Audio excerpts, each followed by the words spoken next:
वास्तव में जो 8 सालों से चल रहा है, अब हम लोगों की समझ में आ गया है कि अब हमें प्रहार करना पड़ेगा। और उस रुपए को अगर पति खत्म हो जाता है तो पत्नी को आधी पेंशन देते हैं। नमस्कार ईपीएस 95 पेंशन धारकों, आपका स्वागत है हमारे यूट्यूब चैनल टेक्निकल मोदी 2.0 में। ईपीएस 95 पेंशन धारक हाल ही में जो कि एक बड़ी बैठक आयोजित की गई थी एनएससी के द्वारा, उसमें कई बड़े ईपीएस 95 पेंशन धारक उग्र देखने को मिले और जो कि बीजेपी का काला चिट्ठा जो कि ईपीएस 95 पेंशन धारकों के सामने रखते हुए दिखाई दिए। पूरी जानकारी हम आपको इस वीडियो के माध्यम से देने वाले हैं। उस मीटिंग में क्या हुआ, किस प्रकार से हुआ और जो कि वोट किस प्रकार से दी जाएगी, सभी प्रकार का निर्णय जो कि एनएससी द्वारा लिया गया है। पूरी जानकारी हम आपको इस वीडियो के माध्यम से देने वाले हैं। यदि आप चैनल पर नए हैं तो चैनल को सब्सक्राइब कर दें और बेल आइकन को ऑल पे प्रेस कर दें। चलिए शुरू करते हैं। ईपीएस 95 पेंशन धारकों द्वारा बीजेपी सरकार द्वारा जो कि पेंशन बढ़ोतरी के संबंध में एक बड़ा वायदा किया गया था। वह वायदा क्या था सुनिएगा। जो कि यह बात बताई जा रही थी कि ईपीएस 95 पेंशन धारकों की पेंशन बढ़ोतरी के लिए बीजेपी को सामने आना पड़ेगा। जो कि सभी ईपीएस 95 पेंशन धारक बीजेपी के काफ़ी खिलाफ देखने को मिल रहे हैं और जो कि हमारे भूपेंद्र यादव यानी कि हमारे श्रम मंत्री जी भी अलवर से चुनाव लड़ रहे हैं, तो उन्होंने भी यह बात सामने रखी कि आपको वोट नहीं दी जाएगी यदि आपने ईपीएस 95 पेंशन धारकों का कार्य नहीं किया। और 8 साल से यही प्रतिक्रिया जताई जा रही है कि ईपीएस 95 पेंशन धारकों का काम किया जाएगा, पर फिर भी ईपीएस 95 पेंशन धारकों को खाली हाथ ही लौटना पड़ता है और बार बार ईपीएस 95 पेंशन धारकों के सामने कई अन्य बड़ी समस्याएं उत्पन्न हो जाती है। जो अब ईपीएस 95 पेंशन धारकों को पेंशन के रूप में धनराशि मिल रही है वह करीब 1000 रुपये से भी कम की धनराशि है। और उसमें ईपीएस 95 पेंशन धारकों ने जो कि देखा जाए दोस्तों अपनी सैलरी से काफ़ी बड़ा कंट्रीब्यूशन किया है और वह भी उनके पास तक नहीं पहुंच पा रहा है।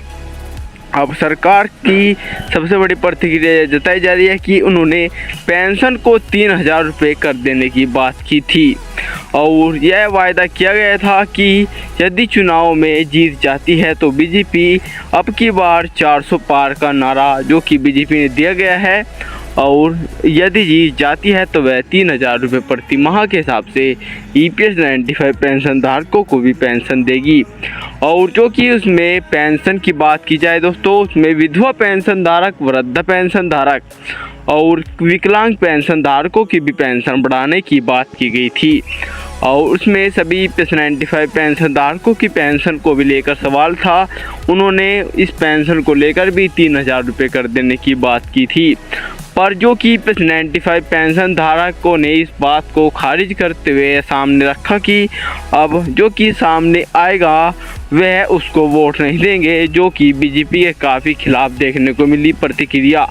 और कुछ ईपीएस 95 पेंशन धारक काफ़ी उग्र भी देखने को मिले और जो कि अब सरकार के पास कुछ चुनिंदा दिन ही बाकी बचे हैं, तो सरकार ने यानी कि बीजेपी सरकार ने पेंशन बढ़ोतरी के संबंध में यह बयान सामने आ रहा है।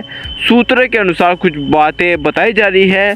बीजेपी सरकार जो कि चुनाव से पहले ईपीएस 95 पेंशन धारकों को मेडिकल सुविधा देने की बात कर रही है और इसमें कितनी सच्चाई है, कितनी जो कि दिलासे दिए जा रहे हैं, जो कि आपको टाइम आने पर ही पता लगेगा।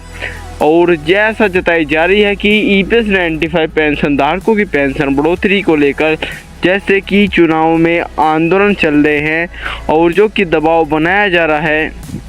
और जैसे कि आप अभी उत्तर प्रदेश के एक ईपीएस 95 पेंशन धारक से मिले, राष्ट्रीय उपाध्यक्ष राष्ट्रीय संघर्ष समिति उत्तर प्रदेश, लाख करोड़ रुपया गवा रखा है और उसका कोई निर्णय नहीं है। अब मैं अपना पैसा मांगने के लिए तैयार हो जाऊंगा।